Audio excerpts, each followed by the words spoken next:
Et ouais, ça, c'est l'arnaque. Vous avez vu les biceps? Les biceps sont énormes. Là, eh ben, écoutez, je vais vous parler des protéines, des produits protéinés. À bon entendeur, c'est de la radio-télévision suisse, un documentaire. Il parle des produits protéinés. Attention à ce que vous avalez. C'est ce que dit le documentaire. Allez, on regarde ça ensemble. Les protéines ont de nombreuses fonctions. Elles structurent nos muscles, nos os, la peau ou nos ongles. Nos anticorps, nos hormones et nos enzymes aussi sont faits de protéines. Olivier Chad est biochimiste. Il connaît bien la structure des protéines, plus complexe qu'il n'y paraît. Les protéines, on trouve dans tous les systèmes vivants, que ce soit une bactérie, que ce soit un virus, que ce soit une plante, un porc, un bœuf, un éléphant ou des humains, on a tous des protéines. Pour ne pas manger de protéines, il faut boire de l'eau, il faut du sucre, mais autrement, si vous mangez un aliment brut, on en aura vraisemblablement plus si on mange un steak par rapport à du persil ou une carotte ou un muscle, on aura un peu plus de protéines par 100 grammes.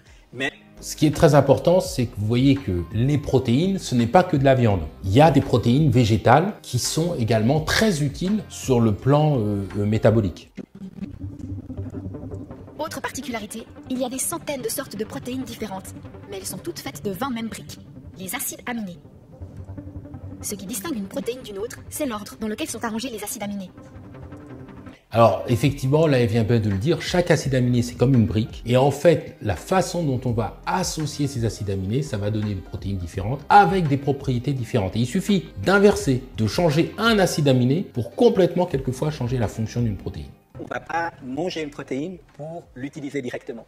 On va toujours partir d'une protéine, la découper en briques élémentaires et reconstruire la protéine qu'on a besoin. Et quand on reconstruit une protéine, elle va avoir plusieurs fonctions dans l'organisme. Elles peuvent aider à transporter par exemple des hormones, elles peuvent avoir une fonction hormonale, elles peuvent être des médiateurs. Voilà, donc il y a vraiment plusieurs fonctions que peuvent avoir des enzymes également, elles peuvent avoir une fonction d'enzyme. Bref, il y a vraiment plusieurs fonctions que peuvent faire les protéines. Vous allez déconstruire cette liaison pour former les acides aminés individuels et après vous allez reconstruire la protéine.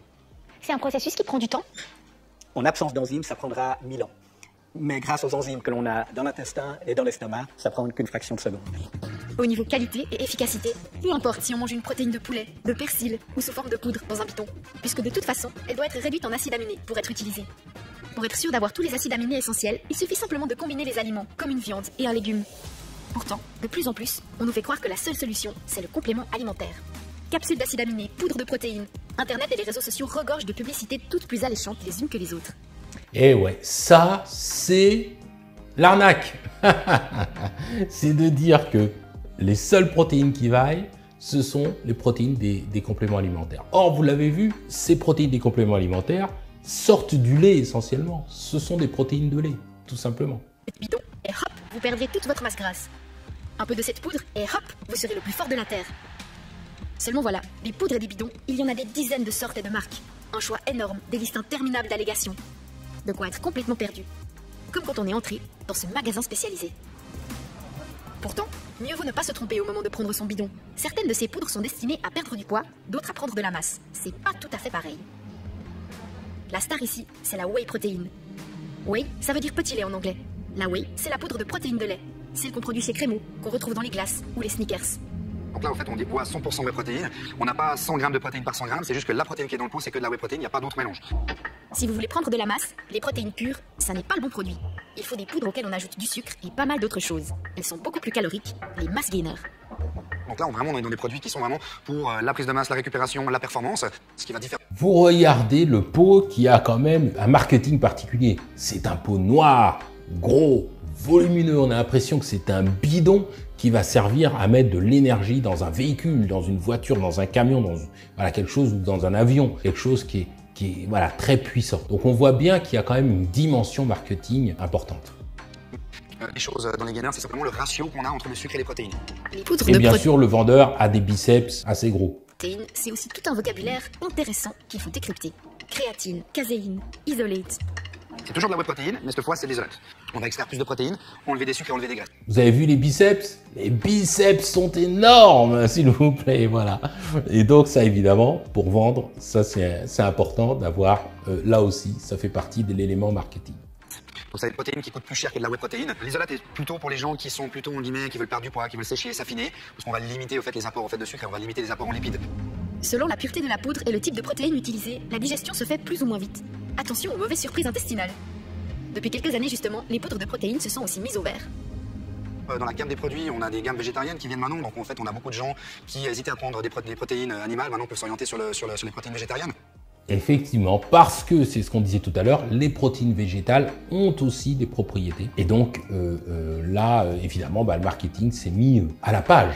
Ça se démocratise pas mal. Je dirais qu'on a quand même une clientèle masculine. On a toujours associé vraiment le monde, la musculation ou du bodybuilding aux femmes, aux hommes pardon, et le fitness aux femmes. Mais en fait, ça reste exactement la même discipline entre guillemets. Mais c'est un petit peu plus ouvert. On a aussi pas mal de femmes qui viennent nous rendre visite. Ouais.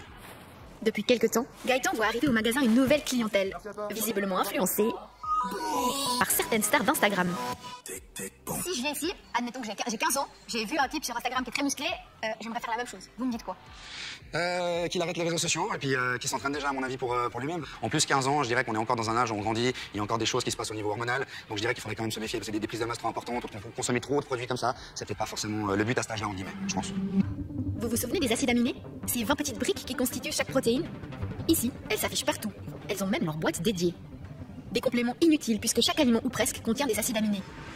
Vous êtes perdus? Nous aussi. À l'université de Lausanne, on connaît bien ce problème.